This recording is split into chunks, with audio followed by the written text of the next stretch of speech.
Praise the Lord. കർത്താവിൻ്റെ പരിശുദ്ധമുള്ള നാമം മഹത്വപ്പെടുമാറാകട്ടെ. തിരുവേദന കേൾവിക്കായി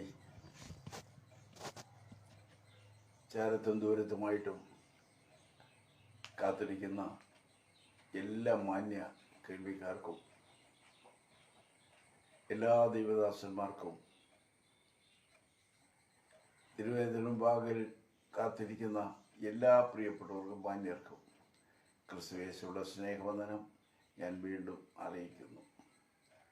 നമുക്ക് വീണ്ടും കൂടി കാണുവാൻ, തിരുവേദനത്തിന് മുമ്പാകെ ആയിരിക്കാൻ ഒരു പ്രഭാതം കൂടെ കർത്താവ് ഒരുക്കി തന്നതിൽ ഞാൻ ദൈവത്തെ വാഴ്ത്തപ്പെടുത്തുന്നു. കഴിഞ്ഞ ആഴ്ച കൊണ്ട് നമ്മൾ തിരുവേദനം കേട്ടതിന് ശേഷം കടന്നുപോയി. ഈ സമയത്തിനകമായിട്ട് എത്രയോ പേര് ലോകത്തിൽ നിന്ന് ഈ യാത്ര പറഞ്ഞു പോകേണ്ടി വന്നു. എത്ര പേര് ദുഃഖത്തിലായി തീർന്നു. ഇതെല്ലാം സംഭവിച്ചുകൊണ്ടിരിക്കുമ്പോൾ ജനമെല്ലാം ഭയന്നും ഭാരപ്പെട്ടു നിരാശപ്പെട്ടു കഴിഞ്ഞുകൂടുമ്പോൾ, നിരാശ എന്തെന്നറിയാതെ കഴിക്കണമെങ്കിൽ കർത്താവുമായുള്ള ബന്ധം വളരെ ആഴമുള്ളതായിരിക്കണം. അതിന് ദൈവം നമ്മളെ സഹായിക്കട്ടെ എന്ന് ഞാൻ പ്രാർത്ഥിക്കുന്നു. ഗലാത്യ ലേഖനത്തിലേക്ക് ഞാൻ കടന്നു വരികയാണ്. ഗലാത്യ ലേഖനം 3-ാം അധ്യായം 13-14 വാക്യങ്ങൾ നമ്മൾ വായിക്കുമ്പോൾ, മരത്തിന്മേൽ തൂങ്ങുന്നവരെല്ലാം ശപിക്കപ്പെട്ടവനെന്ന് എഴുതിയിരിക്കുന്നത് പോലെ ക്രിസ്തു നമുക്ക് വേണ്ടി ശാപമായി തീർന്നു. ന്യായപ്രമാണത്തിൻ്റെ ശാപത്തിൽ നിന്ന് വിലയ്ക്ക് വാങ്ങി അബ്രഹാമിൻ്റെ അനുഗ്രഹം ക്രിസ്തുയേശുവിൽ ജാതികൾക്ക് വരേണ്ടതിന് നാം ആത്മാവ് എന്ന വാഗ്ദത്ത വിഷയം വിശ്വാസത്താൽ പ്രാപിപ്പാൻ തന്നെ. ശാപത്തെക്കുറിച്ചാണ് നമ്മൾ ചിന്തിച്ചുകൊണ്ടിരിക്കുന്നത്. അതിൻ്റെ അവസാന ഘട്ടത്തിലേക്ക് ഞാനിപ്പോൾ വരികയാണ്. മരത്തിന്മേൽ തൂങ്ങുന്നവനെല്ലാം ശപിക്കപ്പെട്ടവൻ എന്ന് എഴുതപ്പെട്ടിരിക്കുന്നു. ക്രിസ്തു നമുക്ക് വേണ്ടി ശാപമായി തീർന്നു. അത് വളരെയൊരു വലിയ കാര്യമായിട്ട് നമ്മൾ തിരിച്ചറിയണം. മരത്തിന്മേൽ തൂങ്ങുന്നവനൊക്കെയും ശപിക്കപ്പെട്ടവനാണ് എന്ന് ന്യായപ്രമാണം പഠിപ്പിക്കപ്പെടുമ്പോൾ, ക്രിസ്തു നമുക്ക് വേണ്ടി ശാപമായി തീർന്നു. എന്തിന് ശാപമായി തീർന്നു? ന്യായപ്രമാണത്തിൻ്റെ ശാപത്തിൽ നിന്ന് നമ്മെ വിലയ്ക്ക് വാങ്ങി. ന്യായപ്രമാണത്തിൻ്റെ ശാപം അത് കർമ്മമാർഗമാണ്. അത് രക്ഷയ്ക്ക് പൂർണ്ണമായി യോജിച്ചതല്ല. ന്യായപ്രമാണത്താൽ ഒരു ജഡവും നീതീകരിക്കപ്പെടുകയില്ല. അത് പകരത്തിന് പകരം വീട്ടുന്ന ഒരു പ്രമാണമാണ്. എന്നാൽ ആ പ്രമാണത്തിൽ നിൽക്കുന്നവർക്ക് നിത്യതയിലെത്താൻ ബുദ്ധിമുട്ടുണ്ടാകുന്നു. ഇത് മനസ്സിലാക്കിയ സ്വർഗത്തിലെ തമ്പുരാൻ പുതിയൊരു പദ്ധതി പുതിയ ഒരു പരിപാടി ആവിഷ്കരിച്ചു. അതാണ് നമ്മുടെ കർത്താവായ യേശു, നമ്മുടെ രക്ഷകനായ യേശു. അവൻ ഭൂമിയിലേക്ക് വന്നത് നാം ചുമന്നുകൊണ്ട് നടക്കുന്ന പാപത്തെ മുഴുവനും, അതിൻ്റെ തിക്താനുഭവങ്ങളും അതിൻ്റെ അന്ത്യവും, മരണത്താൽ തീരാത്ത നിത്യ അഗ്നിയുടെ അനുഭവത്തിലേക്ക് വലിച്ചിഴക്കപ്പെടുന്നതായ ജനത്തെ കണ്ട് ദുഃഖം തോന്നിയ സ്വർഗം അതിൽ വിടുതൽ കൽപ്പിക്കാൻ ആഗ്രഹിച്ച് തൻ്റെ ഓമന പുത്രനെ ഇങ്ങോട്ട് അയച്ചു തന്നു.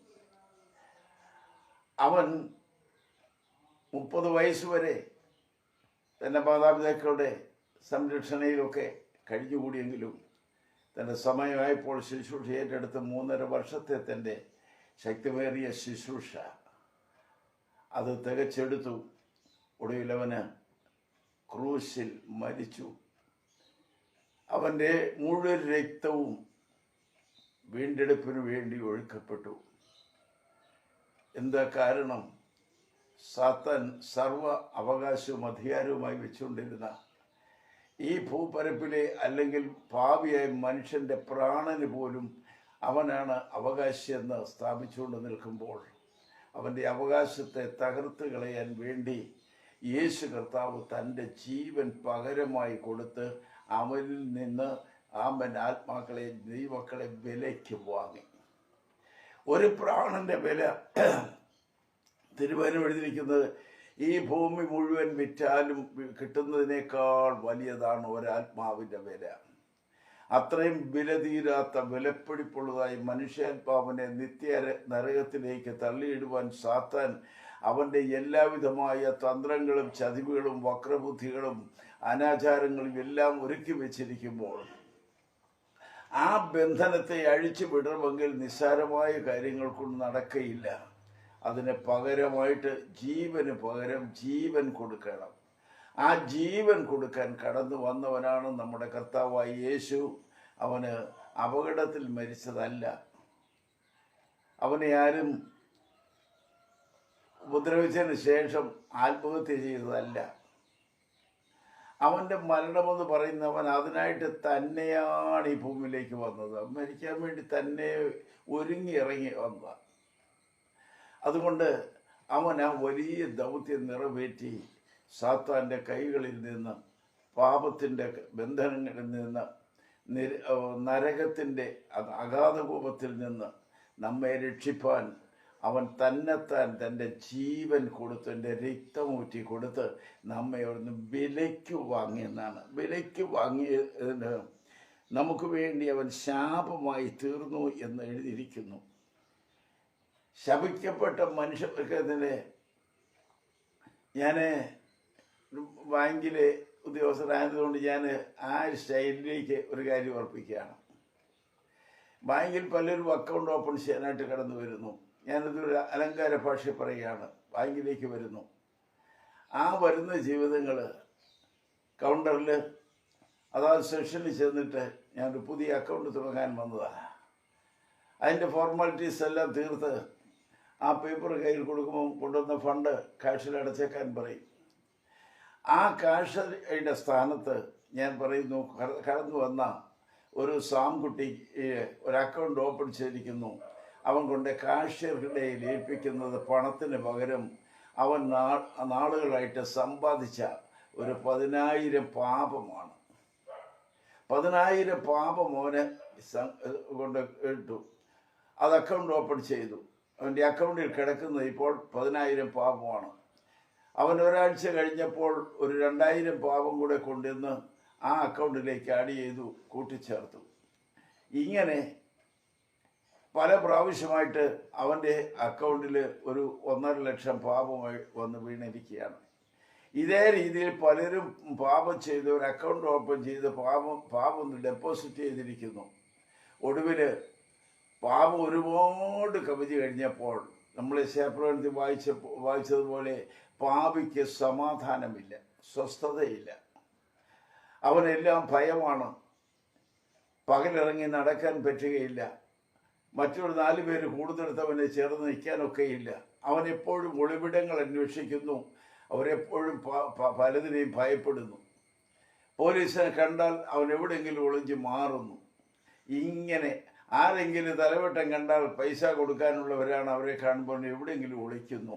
സ്വസ്ഥത നഷ്ടപ്പെട്ടിട്ട് കലങ്ങി മറിയുന്ന കടൽ പോലെ അവൻ്റെ മനസ്സാക്ഷി വിതുമ്പിക്കൊണ്ടിരിക്കുകയാണ്. അവന് വല്ലാതെ വിഷമിച്ചിരിക്കുമ്പോൾ അവൻ്റെ പഴയ ഒരു സ്നേഹിതൻ, ഞാൻ നിങ്ങളെ ഓർപ്പിക്കുകയാണ്, ഒരു പഴയ സ്നേഹിതൻ ആ വീട്ടിലേക്ക് കടന്നു ചെന്നിട്ട്, എന്തിയേ ജോർജ് കുട്ടി എന്തിയേ? ഉടനെ വീട്ടുകാർ പറയും, ഇവിടെ ഇല്ല. എവിടെ പോയി? അറിയാൻ പാടില്ല. ഈ ജോർജ് പറഞ്ഞു, എന്നെ അറിയരുതോ, ഞാൻ അവൻ്റെ ഏറ്റവും അടുത്ത സ്നേഹിതനാണ്. അവൻ എവിടെയാണെന്ന് പറഞ്ഞായിട്ട് ഞാൻ ഒരു ദ്രോഹവും ചെയ്യല അവനോട് സംസാരിക്കാൻ. അവസാനം പറഞ്ഞു, നിലവറയ്ക്കകത്ത് ഒളിച്ചിരിപ്പുണ്ട്. നിലവറയ്ക്കകത്ത് ഒളിച്ചിരിക്കുന്നവനെ യോറിട്ടിയെ വിളിച്ച് പുറത്ത് കൊണ്ടുവന്ന് അവൻ ചോദിച്ചു, നീ എന്തിനായിരിക്കുന്നത്? എനിക്ക് തല പുറത്ത് കാണിക്കാനൊക്കെയില്ല. ഞാൻ പാപിയാണ്, ഞാൻ കൊലപാതകനാണ്, ഞാൻ വ്യഭിചാരിയാണ്, ഞാൻ മോഷ്ടാവാണ്, ഞാൻ ദുർനടപ്പുകാരനാണ്, ലോകത്തിന് മുമ്പിൽ അക്രമം കാണിക്കുന്നവനാണ്, എനിക്ക് പുറത്തിറങ്ങാൻ നിർവാഹമില്ല. പറഞ്ഞു വന്നപ്പോൾ അവൻ പറഞ്ഞു, നിൻ്റെ ആ തെറ്റുകളെല്ലാം കൂടി ഒന്ന് കണക്കൂട്ടിക്ക്. നോക്കിയപ്പോൾ 1.5 ലക്ഷമാണ്. അവൻ പറഞ്ഞു, സ്നേഹിത, എന്നെ നിനക്കറിയാമെന്ന് ഞാൻ നിന്നെ ഒരിക്കലും ചതിച്ചിട്ടില്ല, വഞ്ചിച്ചിട്ടില്ല. നിൻ്റെ ആ തെറ്റുകൾ മുഴുവനും എൻ്റെ അക്കൗണ്ടിലേക്ക് മാറ്റ്, ഞാൻ നിനക്ക് പകരം തരാം, നിനക്ക് സമാധാനം തരാം, നിനക്ക് സ്വസ്ഥത തരാം. അവളുടെ സംഭാഷണ മധ്യേ ഇവൻ്റെ പാസ്ബുക്ക് എടുത്തുകൊണ്ട് വന്ന് 1,50,000 പാവും അവൻ ചെക്ക് ലീഫ് എഴുതി ഈ വന്ന ജോർജ് കുട്ടിയുടെ കയ്യിൽ കൊടുത്തു.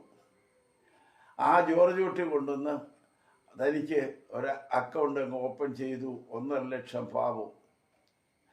അങ്ങനെ വന്നപ്പോൾ ഈ ജോർജിയെ മറ്റു പലരുടെയും പാപങ്ങൾ ഇതുപോലെ വേദനിക്കുന്നവരുടെ ഏറ്റെടുത്തു. ഇവൻ്റെ അക്കൗണ്ടിൽ 2 ലക്ഷമായി, 3 ലക്ഷമായി, 10 ലക്ഷമായി പാപം കുവിഞ്ഞു കൂടുകയാണ്. ഈ സമയത്ത്, ഈ സാഹചര്യത്തിൽ ജോർജിയുടെ സ്ഥാനത്ത് നമ്മുടെ യേശു കർത്താവിനെ ഒന്ന് കാണുക. സകല വ്യക്തികളുടെയും സകല ജീവിതങ്ങളുടെയും ഭാരങ്ങളെ, തെറ്റുകളെയും ആ വേദനകളെ ഇവരിഞ്ഞ് മുഴുവൻ ഏറ്റുവാങ്ങി അവനൊരു അക്കൗണ്ട് തുറന്നു. ആ അക്കൗണ്ടിനകത്ത് ഇവൻ ഇടപെട്ട സകല മനുഷ്യരുടെ പാപങ്ങളാണ് വന്ന് കൂടിയിരിക്കുന്നത്.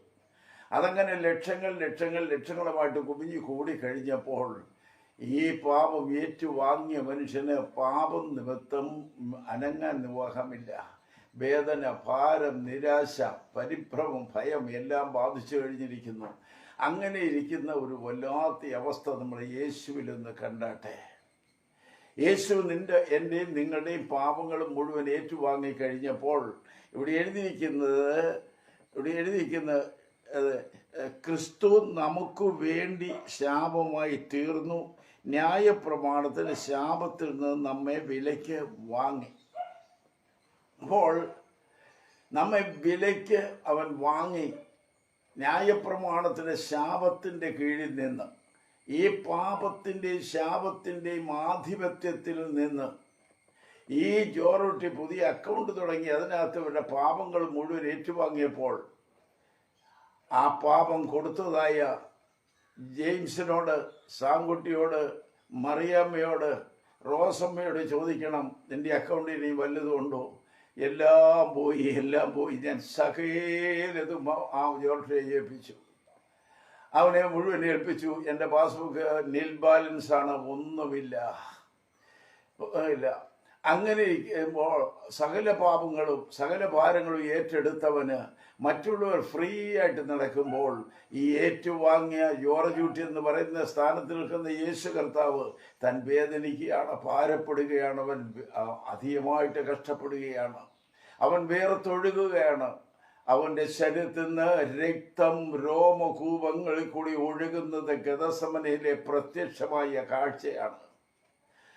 കഴിയുമെങ്കിൽ പിതാവേ, ഈ പാനപാത്രം എങ്കിൽ നിന്ന് നീക്കി തരണമേ എന്ന് അവൻ നിലവിളിക്കേണ്ടി വന്നു. കഴിയുമെങ്കിൽ ഈ പാനപാത്രം നീക്കി തരണമേ എന്ന് അവൻ നിലവിളിക്കുകയാണ്.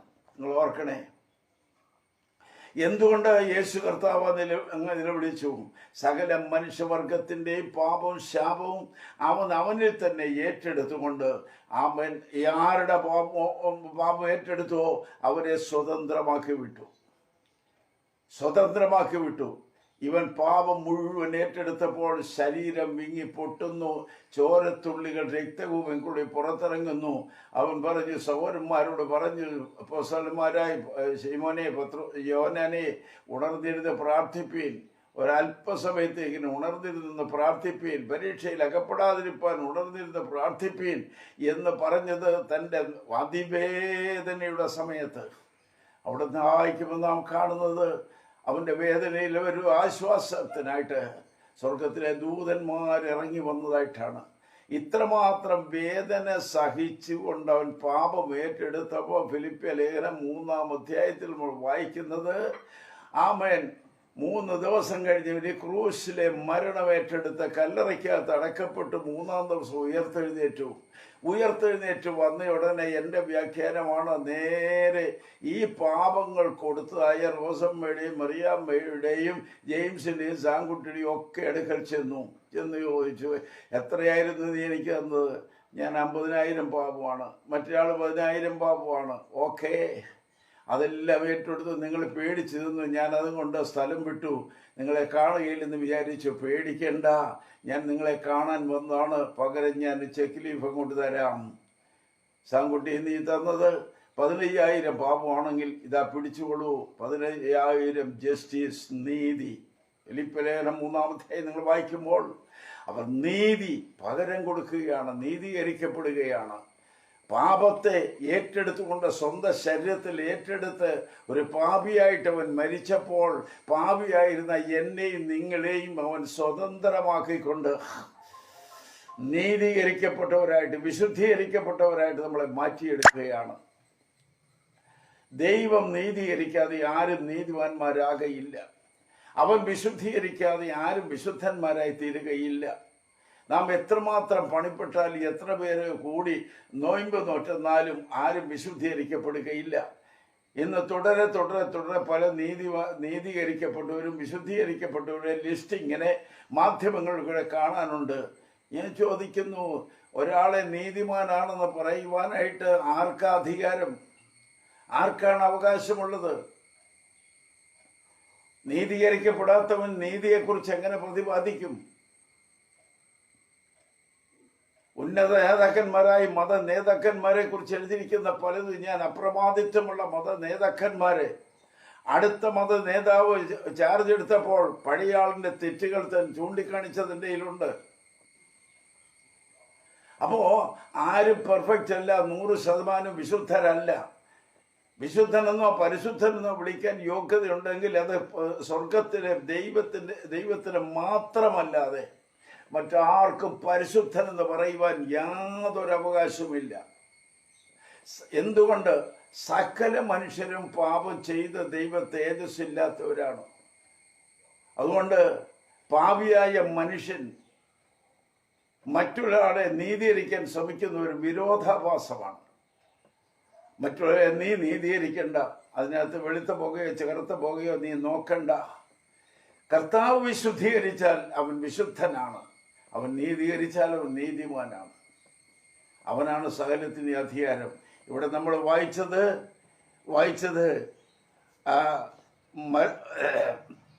ക്രിസ്തു നമുക്ക് വേണ്ടി ശാപമായി തീർന്നു. ന്യായപ്രമാണത്തിന്റെ ശാപത്തിൽ നിന്ന് നമ്മെ വിലയ്ക്ക് വാങ്ങി. എന്തിനാ വിലയ്ക്ക് വാങ്ങിയിട്ട്?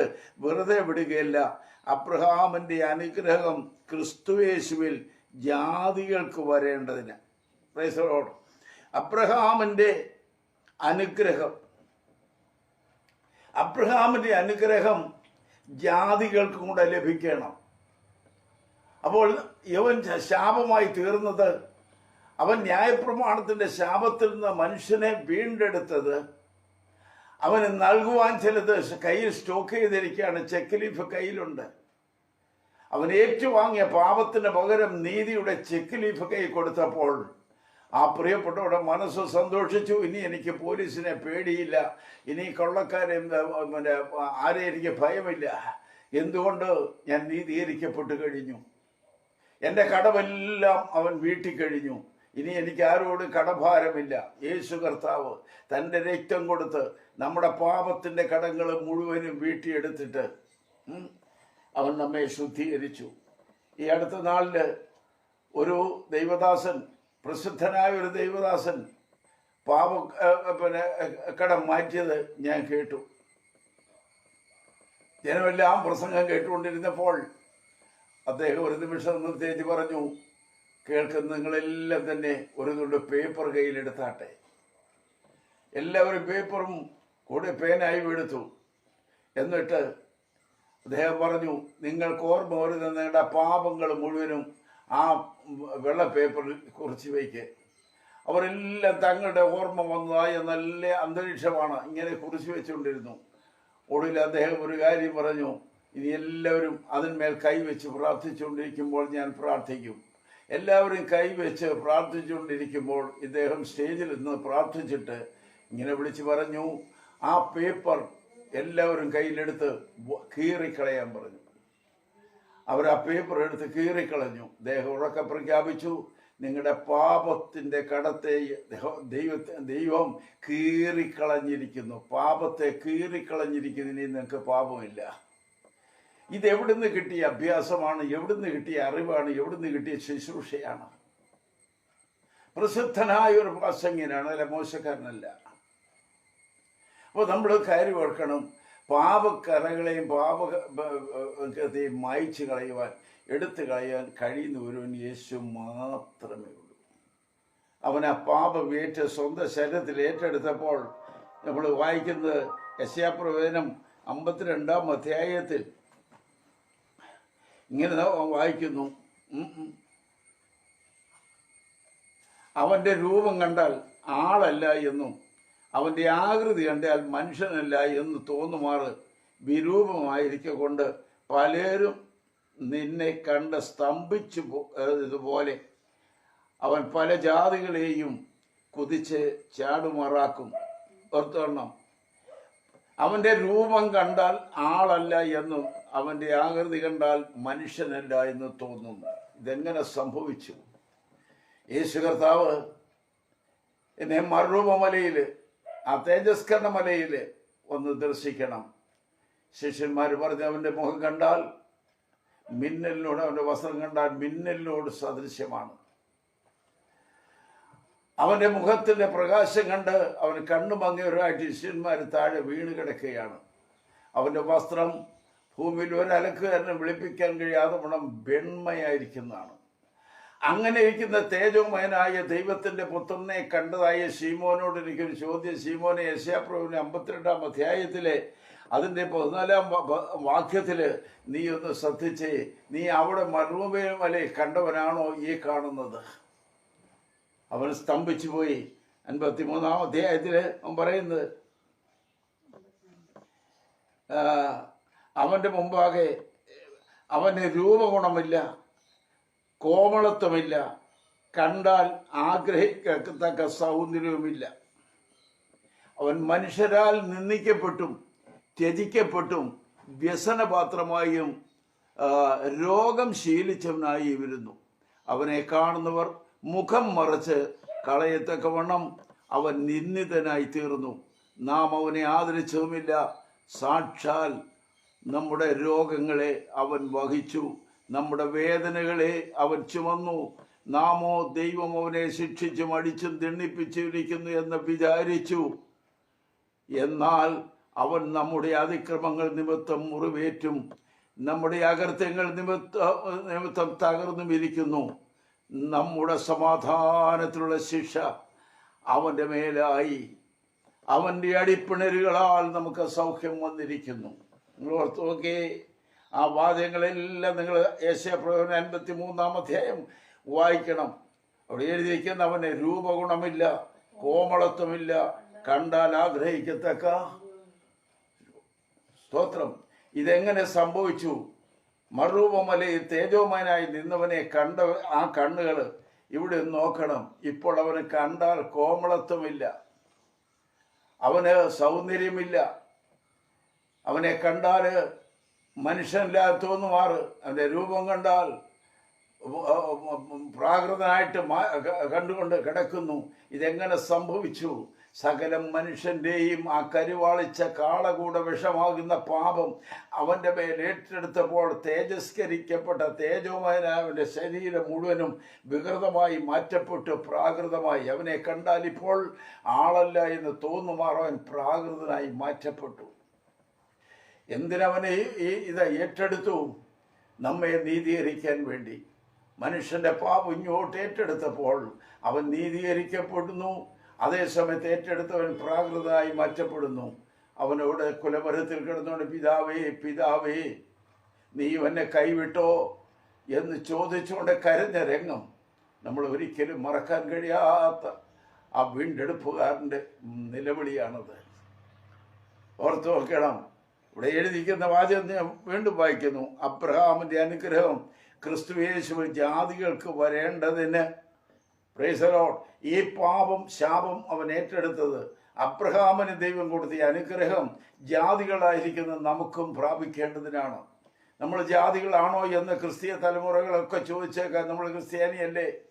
നമ്മൾ ജാതികളാണോ? എൻ്റെ പ്രിയപ്പെട്ടവരെ, അറിയായ്മ കൊണ്ട് അത് ചിന്തിക്കുകയുള്ളൂ. കൊരിന്ത്യലേഖനം 16-ാം അധ്യായം 32-ാം വാക്യം നിങ്ങൾ വായിക്കുമ്പോൾ യഹൂദനും യവനനും ദൈവസഭയ്ക്കും ഇടർച്ചയില്ലാത്തവരാകുവിന് ഇടപെട്ടിരിക്കുന്നു. 3 വർഗത്തെ അവിടെ കാണുന്നു. ഒന്ന്, യഹൂദൻ ദൈവത്തിൻ്റെ സ്വന്തം ജനമാണ്. ഇസ്രായേൽ അവൻ്റെ സ്വന്തം ജനമാണ്. യാക്കോബിൻ്റെ തലമുറകളാണ്. കാരണം അവർ യഹൂദ ജാതിയാണ്. അവർ കൂടാതെയുള്ള പൊതുജനത്തിൻ്റെ പേരാണ് യവനൻ അല്ലെങ്കിൽ ജാതി. അത് ഹിന്ദു മുസ്ലിം വർണ്ണ വ്യത്യാസം കൂടാതെ സകല മനുഷ്യരും ഒരുപോലെ ദൈവത്തിൻ്റെ മുമ്പാകെ ജാതിയിൽപ്പെട്ടവരാണ്.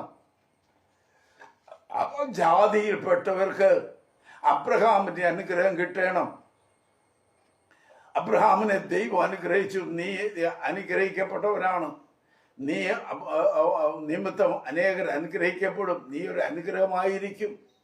അബ്രഹാമിൻ്റെ അനുഗ്രഹം സകല ജാതികൾക്കും വെളിപ്പെടണമെന്ന് ദൈവം ആഗ്രഹിക്കുന്നു.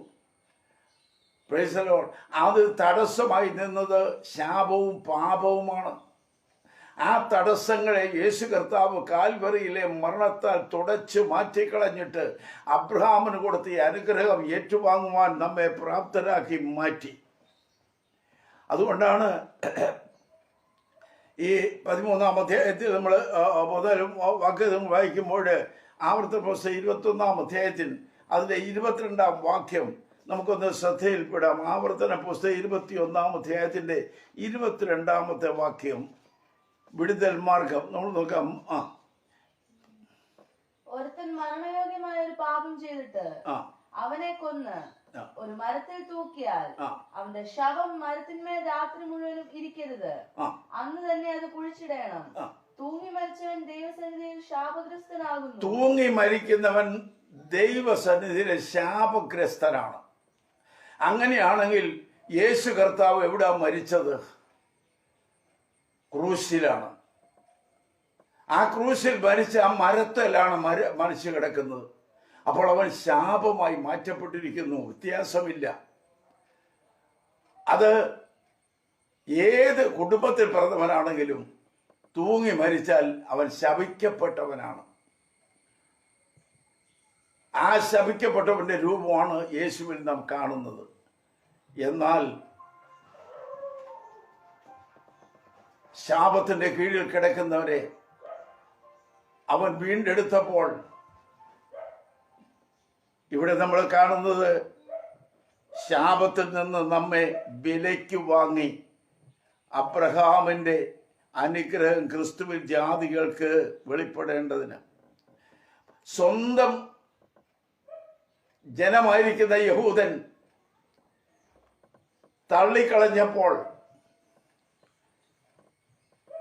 നമ്മുടെ കർത്താവ് ജാതികളുടെ ഇടയിലേക്ക്, സ്വന്തമല്ലാത്ത ജനത്തിൻ്റെ ഇടയിലേക്ക് തിരിഞ്ഞു. സ്വന്തം കൊമ്പ് ആദരിക്കാതെ വന്നപ്പോൾ വെളിയിൽ കിടന്നതായ ജാതികളായിരിക്കും നമ്മെ അവൻ സ്നേഹിച്ചു, നമ്മിലേക്ക് അവൻ കൃപ പകർന്നു. അതാണ് നമുക്ക് ലഭിച്ച അനുഗ്രഹിക്കുന്നതാണ് കൃപ. ആ കൃപയാൽ നാം രക്ഷിക്കപ്പെട്ടു ദൈവഭാഗത്ത് വരുവാനിടയാകുന്നു. അപ്പോൾ അബ്രഹാമിനുള്ളതായ അനുഗ്രഹം അവന് ജാതികൾക്ക് നൽകുകയാണ്. മരത്തിന്മേൽ തൂങ്ങുന്നവൻ ശപിക്കും. ഞാൻ പറയുന്നു, മരത്തിൽ ആരംഭിച്ച ശാപം അല്ലെങ്കിൽ മരത്തിൽ ആരംഭിച്ച പാപം, ഏദൻ പർദീസയിൽ ഒരു മരക്കൊമ്പില് വളഞ്ഞ് പുളഞ്ഞു നിന്ന് കമ്പു ചായച്ചു കൊടുത്ത പഴം പറിപ്പിച്ചിരുന്ന ആ ശാപം മരത്തിലാണ് ആരംഭിച്ചതെങ്കിൽ മരത്തിൽ വെച്ച് തന്നെ ഈ പാപത്തിന് ശാപത്തിന് മോക്ഷം വരികയാണ്. ഏതെന്നിലെ മരത്തിൽ വെച്ച് ശാപം ആരംഭിച്ച് പാപം ആരംഭിച്ചെങ്കിൽ കാൽവരിയിലെ മരത്തിൽ വെച്ച് പാപത്തിന് വീണ്ടെടുപ്പുണ്ടായി. പ്രിയപ്പെട്ടവരെ, അബ്രഹാമിന്റെ അനുഗ്രഹങ്ങൾ ജാതികൾക്ക് വരേണം.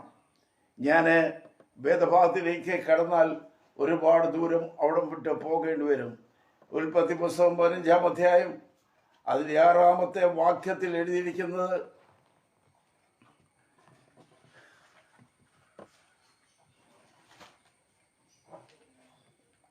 സ്തോത്രം. അവൻ യഹോവയിൽ വിശ്വസിച്ചു, അത് അവൻ അവന് നീതിയായി കണക്കിട്ടു. അവൻ യഹോവയിൽ വിശ്വസിച്ചു, അബ്രഹാം ദൈവത്തിൽ വിശ്വസിച്ചു, അത് അവന് നീതിയായിട്ട് കണക്കിട്ടു. ഇത് തന്നെ റോമാലേഖനം 4-ാം അധ്യായത്തിന്റെ 3-ാം വാക്യത്തിലും എഴുതിയിരിക്കുന്നത് അങ്ങനെയാണ്.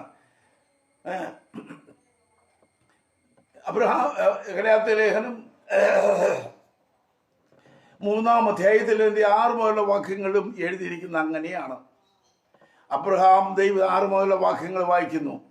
അബ്രഹാം ദൈവത്തിൽ വിശ്വസിച്ചു, അതവന് നീതിയായിട്ട് കണക്കിട്ടു എന്നുണ്ടല്ലോ. അടുത്തത്, അതുകൊണ്ട് വിശ്വാസികൾ അത്രേ അബ്രഹാമിന്റെ മക്കൾ എന്നറിയുവൻ. പിന്നെ എന്നാൽ ദൈവം വിശ്വാസം മൂലം ജാതികളെ നീതീകരിക്കുന്നു എന്ന്. ദൈവം വിശ്വാസം മൂലം ജാതികളെ രക്ഷിക്കുന്നു. ഒരു മർമ്മം പറയുകയാണ്. പഴയ ന്യായപ്രമാണം എല്ലാം കർമ്മമാർഗത്താൽ, കോഴിയെ കൊടുത്തേര്, പിടിപ്പണം കൊടുത്തേര്, പാളം കയറും കൊടുത്തേര്, കുരിശ് ഉണ്ടാക്കി കൊടുത്തേര്, ഇങ്ങനെ പറഞ്ഞ് മല കയറി നടന്നാട്ടെ, ഇങ്ങനെ പറഞ്ഞ് കാർമ്മിക മാർഗത്തിൽ ജനത്തെ വഴി തെറ്റിച്ചു കൊണ്ടിരിക്കുമ്പോൾ ആ തെറ്റിപ്പോകുന്ന വഴിയിൽ നിന്ന് മാറ്റിയെടുക്കുവാൻ വേണ്ടിയും പണവും പ്രതാപവും സാഹചര്യങ്ങളും ഔന്നത്യവും ഇല്ലാത്ത പാവങ്ങൾക്കും കൂടെ രക്ഷപ്പെടുവാനുള്ള മാർഗം ഉദ്ദേശിച്ചുകൊണ്ട് സ്വർഗം വിക്കളെ അറിയുന്നൊരു പദ്ധതിയാണ് ആ വായിച്ച ഭാഗം. എന്ത്? അബ്രഹാം ദൈവത്തിൽ വിശ്വസിച്ചു, അതവന് നീതിയായിട്ട് കണക്കിട്ടു എന്നുണ്ടല്ലോ. അതുകൊണ്ട് വിശ്വാസികൾ എത്ര അബ്രഹാമിന്റെ മക്കളെന്ന് അറിവേ. നമ്മൾ ഓർക്കണം, നീ കർമ്മമാർഗത്തിൽ പ്രാങ്കുഞ്ഞിന് പകരം നീ ആനെ കൊണ്ട് നീ ബലി കഴിച്ചാലും അത് കർമ്മമാർഗമാണ്. അതിനകത്ത് രക്ഷയില്ല, നീതീകരണമില്ല. നീ എന്തെല്ലാം നല്ല ദാനങ്ങൾ കർത്താവിന്റെ നാമത്തിൽ കൊടുത്താലും അത് നിമിത്തം നീതീകരിക്കപ്പെടുകയില്ല. നീതീകരിക്കപ്പെടുവാൻ ഒരേ ഒരു മാർഗമേ ഉള്ളൂ, വിശ്വാസം. അതെങ്ങനെ സ്ഥാപിക്കാം? റോമാലേഖനം 10-ാം അധ്യായം 9-10. ഇത് ഇപ്പോൾ എടുക്കണ്ട, വായിച്ച ഭാഗത്തേക്ക് വീണ്ടും മടങ്ങി വരുന്നു. 7-ാം വാക്യത്തിൽ പഠിച്ചു, അതുകൊണ്ട് വിശ്വാസികൾ എത്ര അബ്രഹാമിന്റെ മക്കൾ എന്നറിവിൻ. എന്നാൽ ദൈവം വിശ്വാസം മൂലം ജാതികളെ നീതീകരിക്കുന്നു എന്ന് തിരുവെഴുത്ത് മുൻകണ്ടിട്ട് നിന്നിൽ സകല ജാതികളും അനുഗ്രഹിക്കുകയും ആ കൂട്ടത്തിൽ ഞാനുമുണ്ട്, എന്നെ കേൾക്കുന്നത് നിങ്ങളുമുണ്ട്.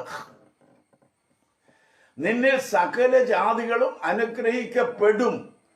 ഇത് ദൈവത്തിന്റെ മാറ്റമില്ലാത്ത വാഗ്ദത്തമാണ്. നീ കൃപയിൽ വന്ന് രക്ഷിക്കപ്പെട്ട് സ്നാനപ്പെട്ട് കർത്താവിന്റെ വിശുദ്ധ വൈതലായി ജീവിക്കാൻ തുടങ്ങിയാൽ നീ ഒരു മുതലാളിയെ മാറുമെന്നാണ് ഞാൻ പറയുന്നത്. എന്ന് പറഞ്ഞാൽ ഭൗതിക നേട്ടത്തിൽ നീ ആഗ്രഹിച്ച് മുതലാളിയാകാനല്ല, പാപത്തെ ചവിട്ടിമെതിച്ച് ലോക ഇമ്പങ്ങളെ ചവിട്ടിമെതിച്ച് അതിന് മീതെ നിൽക്കുന്ന ഒരു വലിയ മനുഷ്യൻ, ഒരു വലിയ വ്യക്തിത്വമായിട്ട് നീ മാറ്റപ്പെടും. ഓക്കണം, അടുത്ത വാചകം വായിച്ചേ. നിന്നിൽ സകല ജാതികളും അനുഗ്രഹിക്കപ്പെടും എന്നുള്ള സുവിശേഷം നിന്നിൽ സകല ജാതികളും അനുഗ്രഹിക്കപ്പെടും എന്നുള്ള സുവിശേഷം അബ്രഹാമിനോട് മുൻകൂട്ടി അറിയിച്ചു. അങ്ങനെ വിശ്വാസികൾ വിശ്വാസിയായ അബ്രഹാമിനോട് കൂടെ അനുഗ്രഹിക്കപ്പെടുന്നു. എന്നാൽ ന്യായപ്രമാണത്തിന്റെ പ്രവൃത്തിയിൽ ആശ്രയിക്കുന്ന ഏവരും ശാപത്തിന് കീഴാകുന്നു. ന്യായപ്രമാണത്തിന്റെ പ്രവൃത്തികളുടെ കീഴിൽ ആശ്രയിക്കുന്ന ഏവനും ശാപത്തിന്റെ കീഴിലാണ്. അപ്പോൾ ശാപത്തിന്റെ വലിയ ലിസ്റ്റ് ആവർത്തന പുസ്തകം 27-ാം അധ്യായത്തിൽ വായിക്കേണ്ട 15 വാക്യങ്ങൾ വായിക്കുമ്പോൾ കാണാം ശാപത്തിന്റെ ഭയാനകമേറിയ ലിസ്റ്റ്. Praise the Lord. ആ ലിസ്റ്റ് വായിക്കുമ്പോൾ ശാപത്തിന്റെ ഒരു വലിയ ജൈത്രയാത്ര കാണാം. അവിടുന്ന് വിടുതൽ പ്രാപിക്കുന്നവരാണ് അബ്രഹാമിന്റെ സന്തതികളെന്ന് അറിവീൻ.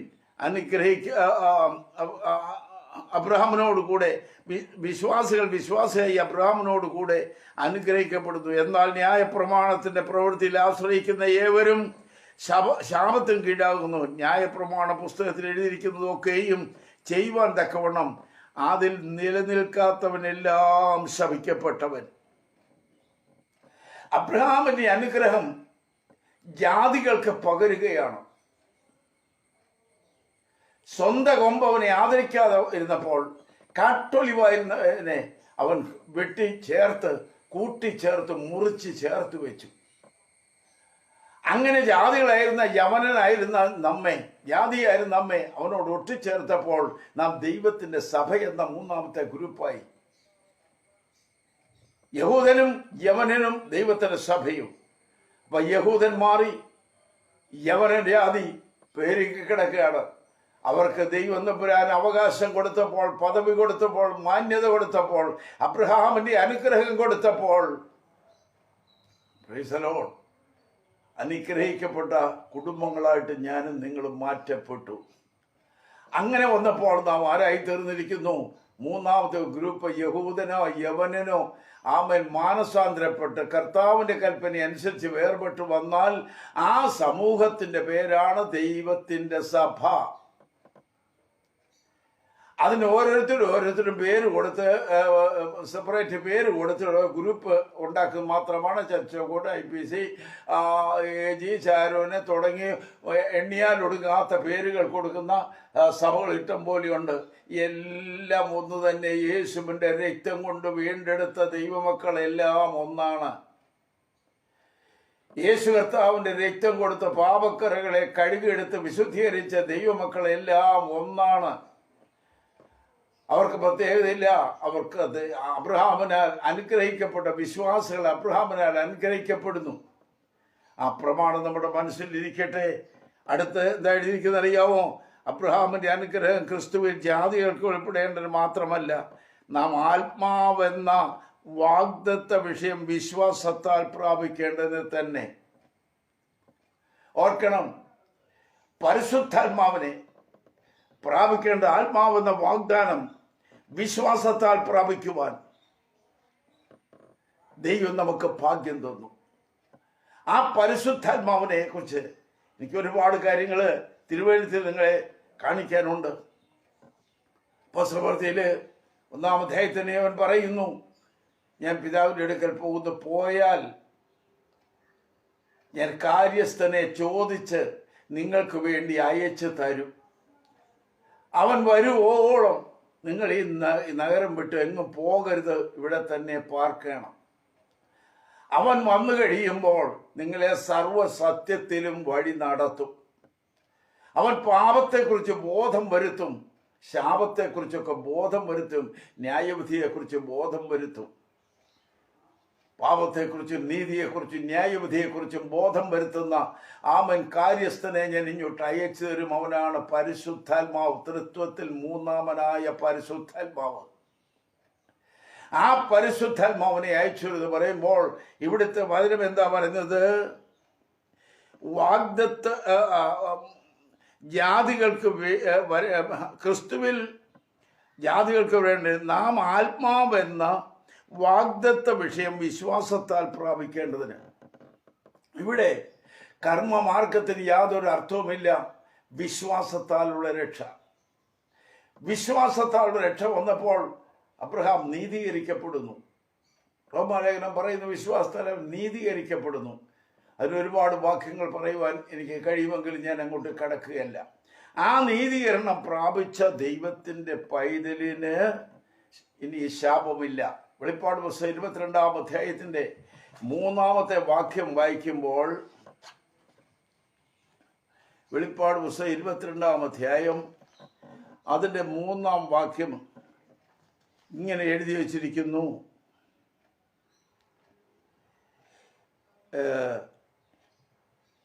യാതൊരു ശാപവും ഇനി ഉണ്ടാകയില്ല. ദൈവത്തിൻ്റെയും കുഞ്ഞാടിൻ്റെയും സിംഹാസനം അതിലിരിക്കും. അവന്റെ ദാസന്മാർ അവനെ ആരാധിക്കും. യാതൊരു ശാപവും ഇനി ഇല്ല. എന്തുകൊണ്ട്? ഈ ഭൂമിയുടെ വീണ്ടെടുപ്പ് ഇതുവരെ നടന്നിട്ടില്ല. അത് നടക്കാൻ പോകുന്നതേ ഉള്ളൂ. യെശയ്യാപ്രവചനമൊക്കെ നമ്മൾ വായിക്കുമ്പോൾ കാണാം, 65-ാം അധ്യായത്തിൽ കാണാം, ഈ ഭൂമി വെന്തുരുകിപ്പോകുന്ന സമയം വരുന്നു. മൂലപദാർത്ഥങ്ങൾ കത്തിയെരിയും. ആകാശം കൊടുമുഴക്കത്തോടെ അത് ചുരുണ്ടു പോകും. സൂര്യൻ ഇരുണ്ടു പോകും. നക്ഷത്രങ്ങൾ തൻ്റെ പ്രകാശം ഇല്ലാതെ പോകും. അത്തിയിൽ നിന്ന് കാ പൊഴിയുന്ന പോലെ നക്ഷത്രങ്ങൾ പൊഴിഞ്ഞു വീഴാൻ പോകുന്ന സമയം. ഇങ്ങനെ അതിഭയങ്കരമേറിയ അനുഭവങ്ങൾ മുന്നോട്ട് വരുമ്പോൾ അവയിൽ നിന്നെല്ലാം മുമ്പേ രക്ഷപ്പെട്ട ഒരു സമൂഹമാണ് വിശുദ്ധന്മാര്. അവർക്ക് പാർക്കാൻ വേണ്ടി ദൈവം തമ്പുരാൻ ഒരുക്കിയിരിക്കുന്ന ഇടമാണ് പുതിയ യെരൂശലേം. അതിനെക്കുറിച്ച് 21-ാം അധ്യായം വളരെ വ്യക്തമായിട്ട് പഠിപ്പിക്കുന്നുണ്ട്. അവിടേക്ക് സമയം നീട്ടുന്നില്ല. അവിടെ പുതിയ യെരൂശലേം, അവിടെ അത് മണവാളനായി ഒരുക്കിയിരിക്കുന്ന ഒരു ഒരു വധുഗ്രഹമാണത്. മണവാളനും മണവാട്ടിക്കും പാർക്കാൻ വേണ്ടി ഒരുക്കപ്പെട്ടിരിക്കുന്ന, ഡെക്കറേറ്റ് ചെയ്തിരിക്കുന്ന ഇടമാണ്. അതിനെക്കുറിച്ച് അവിടെ എഴുതിയിരിക്കുന്ന നഗരത്തിൻ്റെ അടിസ്ഥാനങ്ങൾ സകല രത്നവും കൊണ്ട് അലങ്കരിച്ചിരിക്കുന്നു. ഒന്നാം അടിസ്ഥാനം സൂര്യകാന്തം, രണ്ടാമത്തേത് നീലരക്തം, മൂന്നാമത്തേത് മാണിക്യം, മരതകം, നഖവർണി, ചുവപ്പുകല്ല്, പീതരക്തം, മനസ്സിലായോ, ഗോമേതകം, പുഷ്പരാഗം, വൈഡൂര്യം, ഇവയെല്ലാം കൊണ്ട് എങ്ങനെ നിറച്ചു വച്ചിരിക്കുന്ന ആ മനോഹരമേറിയ സൗധത്തിൽ ചെല്ലുമ്പോൾ അവിടെ മന്ദിരമില്ല എന്നും കൂടി എഴുതിയിരിക്കുന്നു. അവിടെ സമാഗമന കൂടാരമില്ല. അവിടെ മനുഷ്യനിർമ്മിതമായ ഒരു കൂടാരങ്ങളും അവിടെ കാണുകയില്ല. അവിടെ കാണുന്നത് ഇങ്ങനെ നമ്മൾ കാണുന്നു, മന്ദിരം അതിൽ കണ്ടില്ല. സർവശക്തിയുള്ള ദൈവമായ കർത്താവും കുഞ്ഞാടും അതിൻ്റെ മന്ദിരമാകുന്നു. നഗരത്തിൽ പ്രകാശിപ്പാൻ സൂര്യനും ചന്ദ്രനും ആവശ്യമില്ല. ദൈവ തേജസ് അതിനെ പ്രകാശിക്കുന്നു. കുഞ്ഞാട് അതിൻ്റെ വിളക്കാകുന്നു. ജാതികൾ അതിൻ്റെ വെളിച്ചത്തിൽ നടക്കും. ഭൂമിയിലെ രാജാക്കന്മാർ തങ്ങളുടെ മഹത്വത്തിലേക്ക് കൊണ്ടുവരും. അതിൻ്റെ ഗോപുരങ്ങൾ പകൽക്കാലത്ത് അടയ്ക്കുകയില്ല, രാത്രി അത് അവിടെ ഇല്ലല്ലോ. ജാതികളുടെ മഹത്വവും ബഹുമാനവും അതിലേക്ക് കൊണ്ടുവരും. കുഞ്ഞാടിൻ്റെ ജീവപുസ്തകത്തിൽ എഴുതിയിരിക്കുന്നവരല്ലാതെ അശുദ്ധമായത് യാതൊന്നും മ്ലേച്ഛതയും ഭോഷ്കും പ്രവർത്തിക്കുന്നവൻ ആരും അതിൽ കടക്കയില്ല. എൻ്റെ മഞ്ഞക്കാരായ സഹോദരങ്ങളോട് ഞാൻ പറയുന്നു, ഈ ഭൂമി ഇതെല്ലാം മാറ്റപ്പെടാൻ പോകുന്നു. നിന്റെ മോഹങ്ങളും നിന്റെ സമ്പാദ്യങ്ങളും നിന്റെ എല്ലാവിധമായ കാഴ്ചപ്പാടുകളും ഈ ഭൂമിയിൽ അസ്തമിക്കാൻ പോകുന്നു.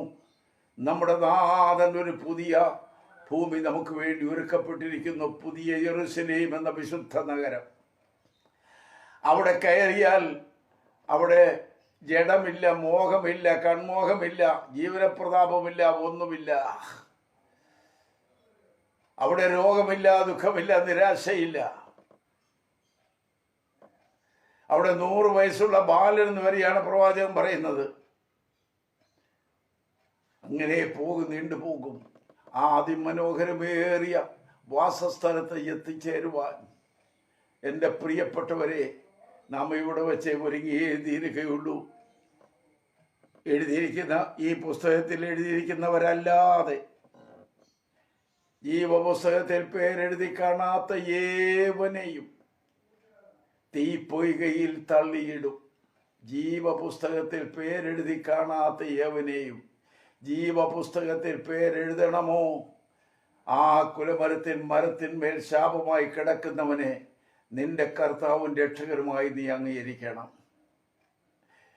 അവൻ്റെ മരണം നിനക്ക് വേണ്ടി ആയിരുന്നു എന്ന് വിശ്വസിക്കണം.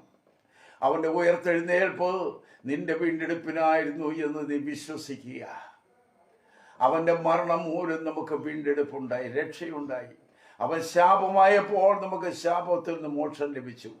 അവൻ പാപത്തെ ഏറ്റെടുത്തപ്പോൾ നമ്മളെ ദൈവം തമ്പുരാൻ വിശുദ്ധനായിട്ട് പ്രഖ്യാപിച്ചു. Praise the Lord. ആ അവസ്ഥയെ നമ്മുടെ മനസ്സിൽ കണ്ടുകൊണ്ട് ആ നിത്യ നരകത്തിൻ്റെ നിത്യ അഗ്നിയിൽ പോയി കിടക്കാതെ, ഇവിടെ വായിച്ച ഭാഗത്തിൽ കണ്ടതുപോലെ പുസ്തകത്തിൽ എഴുതിയിരിക്കുന്നവരല്ലാതെ ജീവപുസ്തകത്തിൽ പേരെഴുതിയിട്ടുള്ളവരല്ലാതെ, ഓർത്തോളണം, ഭയപ്പെടണം. ഇത് ജീവപുസ്തകത്തിൽ പേരെഴുതാതെ ഇവിടെ ഏത് രജിസ്റ്ററിനകത്ത് നിന്റെ പേരുണ്ടെങ്കിലും, ഏതെല്ലാം ഭാഷകളിൽ നിന്റെ പേര് പ്രഖ്യാപിച്ചാലും, ഉന്നത തലങ്ങളിലൊക്കെ നിന്റെ പേര് രജിസ്റ്റർ ചെയ്താലും, ഒരു കാര്യം ഓർത്തോണം, ജീവപുസ്തകത്തിൽ നിന്റെ പേരുണ്ടോ എന്ന് അന്വേഷിക്കണം. സ്തോത്രം. ഞാൻ ചിലപ്പോൾ പറയും, ആത്മീയ ജീവിതം ഒരു സ്വാർത്ഥതയാണ്, ഒരു വശത്ത് സ്വാർത്ഥതയാണ്. എന്ന് വെച്ചാൽ പൗലൂസിന്റെ ഭാഷയിൽ പറഞ്ഞാൽ നിൽക്കുന്നു എന്ന് തോന്നുന്നവൻ വീഴാതിരിക്കണം. അപ്പോൾ അവനവൻ്റെ കാര്യം അവനെ നോക്കണമെന്നുള്ളതാണ്.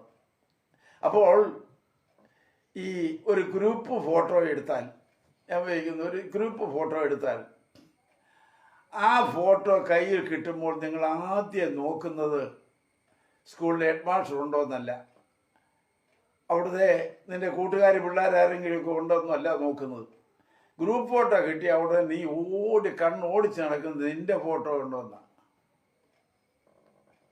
അത് സത്യമല്ലേ? എൻ്റെ ഫോട്ടോ ഉണ്ടോ, അതെങ്ങനെയുണ്ട്, വൃത്തിയാണോ എന്ന് നോക്കി തൃപ്തിയായതിനു ശേഷം ആ ബാക്കിയുള്ളവരെയൊക്കെ ഒന്ന് ശ്രദ്ധിക്കാൻ പോകുകയുള്ളൂ. ഇതുപോലെ ജീവപുസ്തകത്തിൽ ഒരാളുടെ അല്ല, അങ്ങനെ നീണ്ട നിര കാണും. അതിനകത്ത് ചെല്ലുമ്പോൾ നോക്കേണ്ടത് നിന്റെ പേരുണ്ടോ. ഇല്ലെങ്കിൽ അതിൻ്റെ അവസ്ഥ എന്നാണെന്നറിയാമോ? അശുദ്ധമായത് ഒന്നും ജീവപുസ്തകത്തിൽ പേരെഴുതിയിട്ടിരിക്കുന്നവരല്ലാതെ അശുദ്ധമായത് യാതൊന്നും മ്ലേച്ഛതയും ഭോഷ്കും പ്രവർത്തിക്കുന്നവർ ആരും അതിൽ കടക്കയില്ല. ഇതാധികാരികമായി അസന്നിഗ്ധമായിട്ട് പ്രഖ്യാപിക്കപ്പെട്ടിരിക്കുന്നു. ഇതിനൊരു മാറ്റിമറിച്ചിലില്ല, ഇതിനൊരു മോഡറേഷൻ ഉണ്ടാകയില്ല. അതുകൊണ്ട് എൻ്റെ പ്രിയപ്പെട്ടവരെ, സ്തോത്രം, ഈ ശാപത്തിൻ്റെ കീഴിൽ നിന്ന് അവൻ നമ്മെ വിടുവിച്ചപ്പോൾ നമ്മൾ കണ്ട് വാർത്തയിലേക്ക് വരുന്നു, പരിശുദ്ധാത്മാവിനെ അവൻ നമുക്ക് വേണ്ടി അയച്ചു തന്നു. ആ പരിശുദ്ധാത്മാവാണ് നമ്മെ നടത്തേണ്ടത്, നടത്തിക്കൊണ്ടിരിക്കേണ്ടത് എന്ന് ഞാൻ ഓർപ്പിക്കുന്നു. ഒരുപാട് വേദഭാഗങ്ങൾ നിങ്ങളുടെ മുമ്പിൽ വയ്ക്കുവാൻ എനിക്ക് കഴിയും.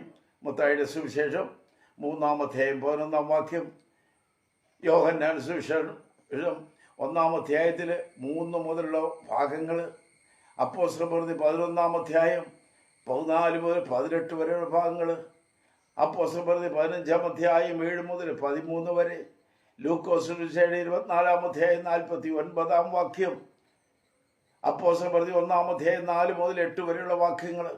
ഇതെല്ലാം പ്രഖ്യാപിക്കപ്പെടുന്നത് ആത്മാവെന്ന വാഗ്ദത്തം വിശ്വാസത്താൽ നമുക്ക് നൽകപ്പെട്ടിരിക്കുന്നു, പ്രാപിക്കുക എന്നുള്ളതാണ്.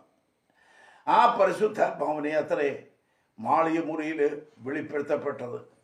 ഇനിയും ഞാൻ ചുരുക്ക ചില കാര്യങ്ങളോട് ചോദിച്ച് വാക്കുകൾ നിർത്തുകയാണ്.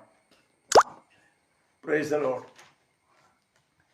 ഇനി എൻ്റെ ചോദ്യം, ഇത് പലരും സംശയിക്കുന്ന വിഷയമായിട്ട് ഞാൻ അങ്ങോട്ട് കിടക്കുകയാണ്. ഇനിയും ശാപം ഉണ്ടാകയില്ല എന്ന് ആ പുത്തൻ യെരൂശലേമിനെ കുറിച്ച് പറയുമ്പോൾ അവിടെ പാപവും ശാപവും ഉണ്ടാകയില്ല. എന്നാൽ ഇവിടെ തീർക്കേണ്ടതായ ചില സംശയങ്ങളുണ്ട്. അതായത് ശാപം ഏതെല്ലാം തരത്തിലാണ് ഉണ്ടാകുന്നത് ഞാൻ നിങ്ങളോട് ഇപ്പോൾ വളരെ വ്യക്തമായിട്ട് വർണ്ണിച്ചു കഴിഞ്ഞു. എന്നാൽ എനിക്ക് പലരും ചോദിക്കുന്ന ഒരു ചോദ്യമുണ്ട്. ഇസ്രായേൽ മക്കൾ യോർദാനൊക്കെ കടന്ന ശേഷം അവരെ അനുഗ്രഹിക്കാനും ശപിക്കാനും വേണ്ടി 12 ഗോത്രത്തിൽ നിന്ന് തലവന്മാരെ ദൈവം തമ്പുരാൻ നിയോഗിച്ചതായിട്ട് കാണുന്നു. യോർദാൻ കടന്ന ശേഷം 12 ഗോത്രപിതാക്കന്മാരെ എഴുതി. എന്തിനാണെന്നറിയാമോ? 6 പേര് ജനത്തെ അനുഗ്രഹിക്കുന്നവരായി തീരുവാനും 6 പേരെ കൊണ്ട് ശപിക്കുന്നവരായി തീരുവാനുമാണ്. ആ 12 ഗോത്രത്തിൽ നിന്ന് തിരഞ്ഞെടുത്ത 6 പേരെ അനുഗ്രഹിക്കാനുള്ളവരായി മാറ്റപ്പെടുന്നു. അവരുടെ പേര് തലവന്മാര് ഗെരിസീം മലയിലാണ് അവർ താമസിക്കുന്നത്. ഗെരിസീം മലയിൽ താമസിക്കുന്ന 6 പേര്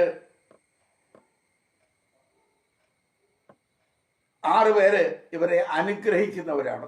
എന്നാൽ ഏബാൽ പർവ്വതത്തിൽ താമസിക്കുന്ന 6 പേര് ഇവരെ ശപിക്കുന്നവരായിട്ട് നിയോഗിക്കപ്പെട്ടിരിക്കുകയാണ്. ശപിക്കപ്പെടേണ്ടതിനെ ശപിക്കും, അനുഗ്രഹിക്കേണ്ടതിനെ അനുഗ്രഹിക്കും. അത് ദൈവം വേർതിരിക്കുകയാണ്. എന്നാൽ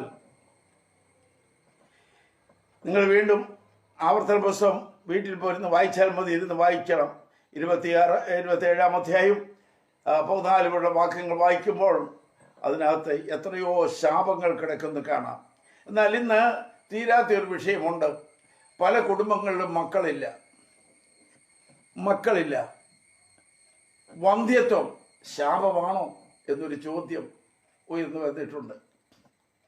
വന്ധ്യത്വം മുഴുവനും ശാപമല്ല എന്ന് ഞാൻ പറയുന്നു. ചില കേസുകൾ അങ്ങനെയാകാം.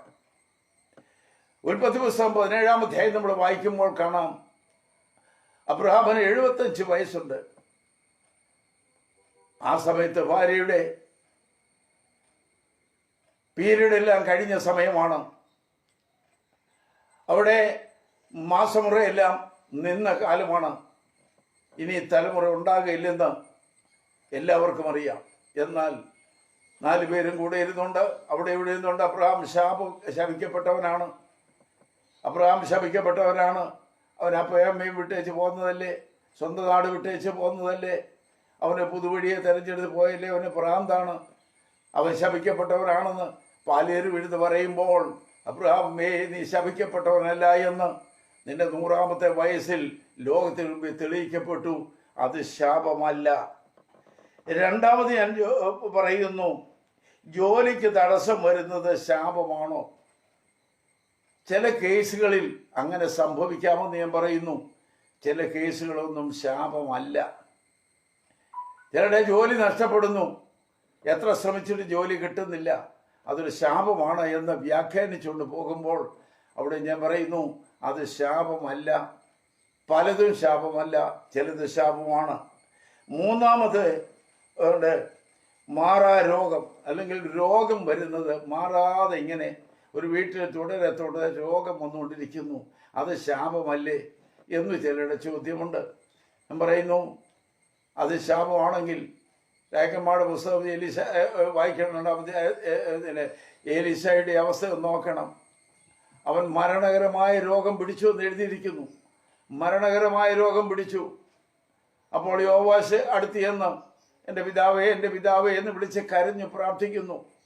യോവാശിനോട് പറഞ്ഞു, നീ അമ്പും വില്ലും എടുത്തുകൊണ്ട് വന്നു, അത് ഞാൻ മേൽ തൊടുത്ത് വെച്ചു, നീ ആ കൈ അങ്ങോട്ട് പിടിക്ക്.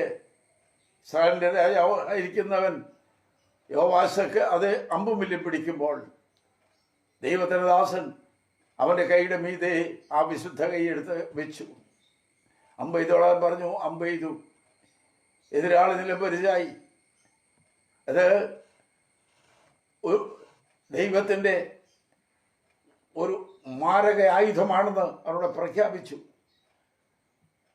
ഇതിന് പ്രിയപ്പെട്ടവരെ, അത് കഴിഞ്ഞപ്പോൾ പറഞ്ഞു, നിന്റെ അമ്പും വില്ലും എടുത്ത് നിലത്തടിക്കാൻ പറഞ്ഞു.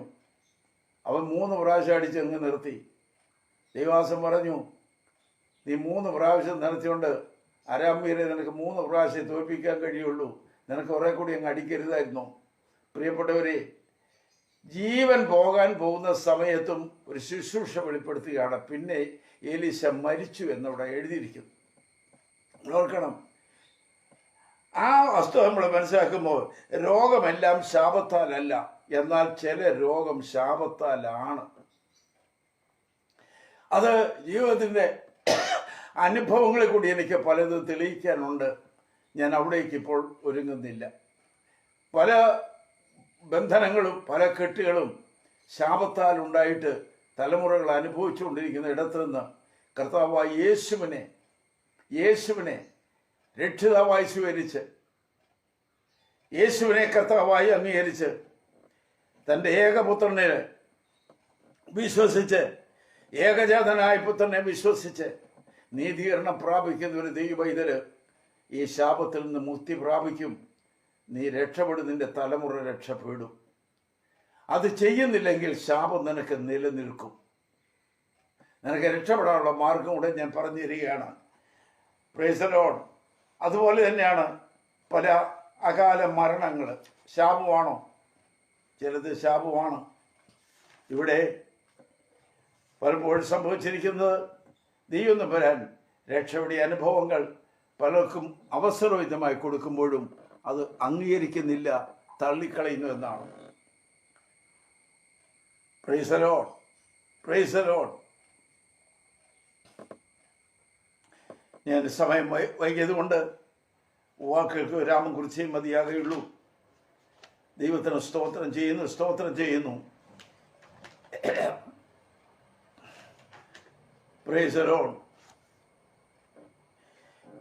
ഏതൊരു കാര്യത്തിനും വിടുതൽ ലഭിക്കാൻ തടസ്സമായിരിക്കുന്ന ഒന്നുകിൽ പാപം അല്ലെ ശാപമാണ്. ആ ശാപത്തിൽ നിന്ന് വിടുതൽ പ്രാപിക്കുവാൻ ദൈവത്തിൻ്റെ വചനമാണ് ശക്തിയോടെ പ്രഖ്യാപിക്കുന്നു. ആ വചനം ഏറ്റെടുത്ത് ദൈവസ്ഥിതി തന്നെ താൻ താഴ്ത്തി നിന്റെ കുറവുകളെ ഏറ്റുപറഞ്ഞ് ശുദ്ധീകരണം പ്രാപിച്ചാൽ അബ്രഹാം ലഭിച്ചതായ അനുഗ്രഹം എനിക്കും നിനക്കും പ്രാപിക്കാൻ കഴിയുമെന്ന് ഉറപ്പേറിയ വാഗ്ദത്തം തിരുവചനത്തിൽ ലഭിക്കുന്നതുകൊണ്ട് ഞാൻ ആ വാഗ്ദാനം നിങ്ങളെ ഓർപ്പിച്ച് എൻ്റെ വാക്കുകൾക്ക് തൽക്കാലം വിരാമം കൊടുക്കുന്നു. ആമേൻ. ദൈവം നിങ്ങളെ അനുഗ്രഹിക്കുമാറാകട്ടെ. പാപത്തിൻ്റെ ശാപത്തിൻ്റെ കരാളഹസ്തത്തിൽ നിന്ന് ദൈവം നിങ്ങളെ വിടുവിച്ച് അബ്രഹാമിന് കൊടുത്ത അനുഗ്രഹം പ്രാപിക്കാൻ ഇടയായി തീരട്ടെ എന്ന് ഞാൻ പ്രാർത്ഥിക്കുന്നു. പരിശുദ്ധ പിതാവേ, ഇന്ന് കൽപ്പിച്ച വചനത്തിനായിട്ട് സ്തോത്രം. പാപത്തിൻ്റെ ശാപത്തിൻ്റെയും ആ കരാളഹസ്തത്തിന് വിടുവിച്ച് അബ്രഹാമിന് കൊടുത്ത വാഗ്ദത്തം പ്രാപിക്കത്തക്കവണ്ണം അനുഗ്രഹം പ്രാപിക്കേണ്ടതിന്, ജാതികൾക്ക് പ്രാപിക്കേണ്ടതിന്, പരിശുദ്ധാത്മാവിനെ പ്രാപിക്കേണ്ടതിന് നീ അവകാശം കൊടുത്തുവെങ്കിൽ എന്നെ കേൾക്കുന്ന സകല ജീവിതങ്ങളും ഈ അവകാശങ്ങൾ പ്രാപിക്കത്തക്കവണ്ണം രൂപാന്തരം പ്രാപിക്കാനിടയാക്കണമേ. കർത്താവിൻ്റെ മഹത്വമുള്ള കരങ്ങളിൽ മാന്യകേൾവിക്കാരെ എല്ലാവരെയും ഞാൻ സമർപ്പിച്ച് അവരെ അനുഗ്രഹിച്ച് പ്രാർത്ഥിക്കുന്നു. യേശുവിൻ്റെ നാമത്തിൽ പിതാവേ.